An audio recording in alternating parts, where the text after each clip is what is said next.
TDP నన్ను వద్దనుకుంది, చంద్రబాబు నన్ను పొమ్మన్నారు. అందుకే పార్టీలో ఉండటం సరైన పద్ధతి కాదని విజయవాడ ఎంపీ కేశినేని నాని స్పష్టం చేశారు.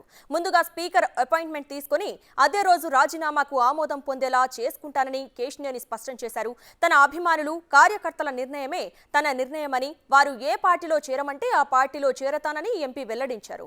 ఎంపీ పదవికి రాజీనామా చేసిన తర్వాత కార్యకర్తలతో సమావేశమై భవిష్యత్తు పట్ల నిర్ణయం తీసుకుంటానని చెప్పారు.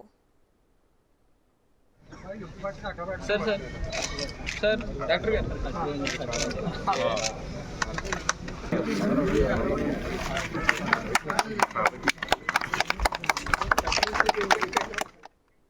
పార్టీని, చంద్రబాబును తప్పుబట్టనని, పార్టీలో రకరకాల నిర్ణయాలు తీసుకుంటారని నాని అన్నారు.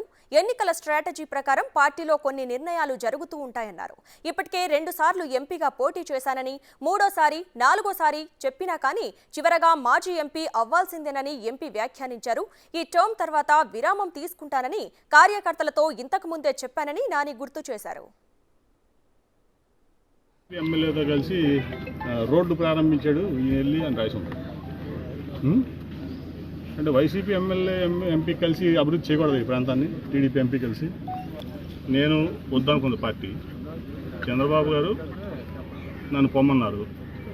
ఇంకా నేను ఉండడం అనేది కరెక్ట్ కాదు, మంచిది కాదు, మంచి పరిణామం కాదు. అందుకని ముందు వెళ్ళి స్పీకర్ గారు అపాయింట్మెంట్ పెట్టాం.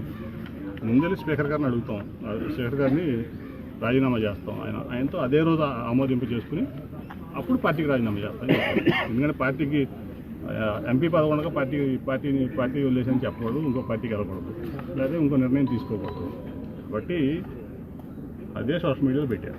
ముందు లోక్సభకు రాజీనామా చేసి తర్వాత పార్టీకి రాజీనామా చేసిన తర్వాత మా వాళ్ళందరూ కూర్చుని ఇది చేద్దాం అన్నదప్పుడు ఆ నిర్ణయం వాళ్ళ నిర్ణయమే నా నిర్ణయం, నా సొంత నిర్ణయమే ఉండదు.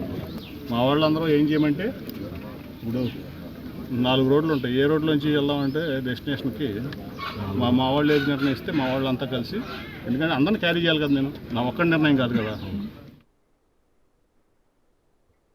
నందిగామ నియోజకవర్గం చింతలపాడులో వైసీపీ ఎమ్మెల్యే మొండితోక జగన్మోహన్ రావుతో కలిసి ఎంపీ కేశినేని పలు అభివృద్ధి కార్యక్రమాలను ప్రారంభించారు.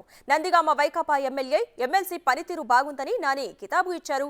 కాగా ఈ కార్యక్రమం నిమిత్తం నందిగామ నుంచి చింతలపాడు వరకు ఒకే కారులో వీరిద్దరూ కలిసి ప్రయాణించడం ఇప్పుడు హాట్ టాపిక్ గా మారింది.